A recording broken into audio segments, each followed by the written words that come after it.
Thanks very much. Great to have you back with us. Good to be back. We are, I think a number of us, working here on ways to make sure that Social Security stays solvent essentially indefinitely.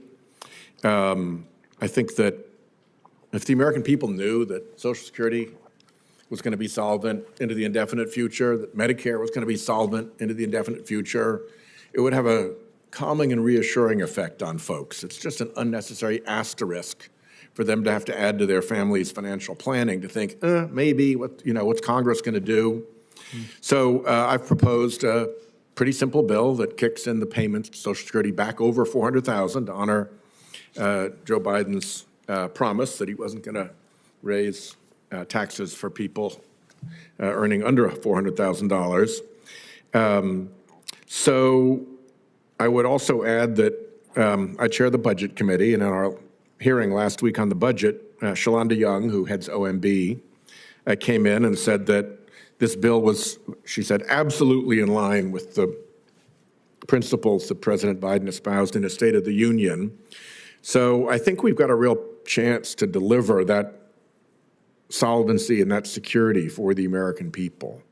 And I want to ask you to commit to making sure that your team can give us whatever technical assistance and factual support that we need to make sure we make the best presentation and are working with the best factual information as we try to solve this problem by basically trying to solve two problems at once. One, an unfair and rigged tax code that lets high-income earners off in a way that regular wage earners aren't.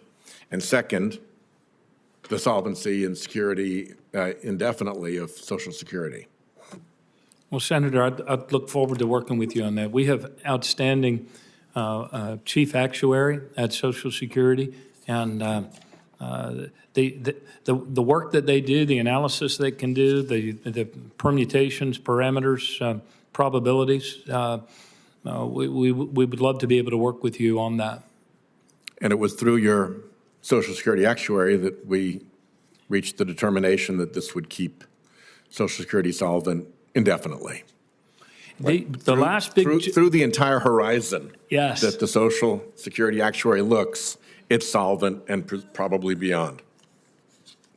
75 years is a long time. It's a long time. The last time this Congress, well, not this Congress, the last time our Congress wrestled with this, the depletion event was only about 2 months off of the horizon. Yeah.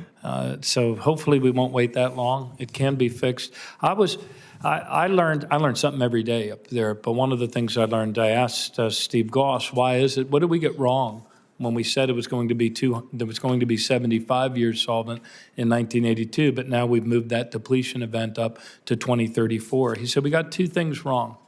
We failed to account for the depth and the breadth of the recession and what that would do. He said, but the bigger problem was the tax reforms that followed the 1982 solvency fix that shoved so much earned income out of the bracket to which FICA applied that instead of it capturing 90% of earned dollars, it only ended up capturing 82 as we chose to concentrate at the very top earners, the income growth for the next 40 years. Yeah, there are two problems. One is the cap, and the other is the ability of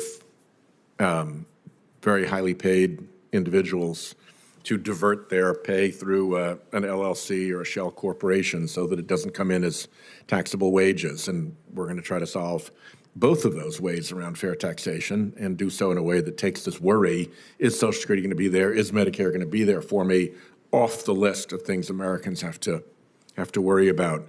And let me just, in my 40 seconds that remain, commend you for the emphasis you put on customer service. Your colleague over at the IRS has been beefed up with considerable resources for customer service. And I will tell you that sitting down with Rhode Island's taxpayer advocate, they are seeing the results. They are seeing wait times reduced. The taxpayer advocate also has to go get in line with IRS Central to get information. So if they're jammed up at IRS Central for information, even taxpayer advocates have to intermediate between a concerned or irritated taxpayer and the institution, and they're just seeing their all their decks. They're just clearing through their backlogs, and it has really been a very, very big deal for ordinary Americans who have to deal with the IRS to be able to see that happen. So make it happen for Social Security too, and we'll have a lot of happy customers. We can do it. I thank my colleague. Next is Senator Casey. Mr. Chairman, thanks very much.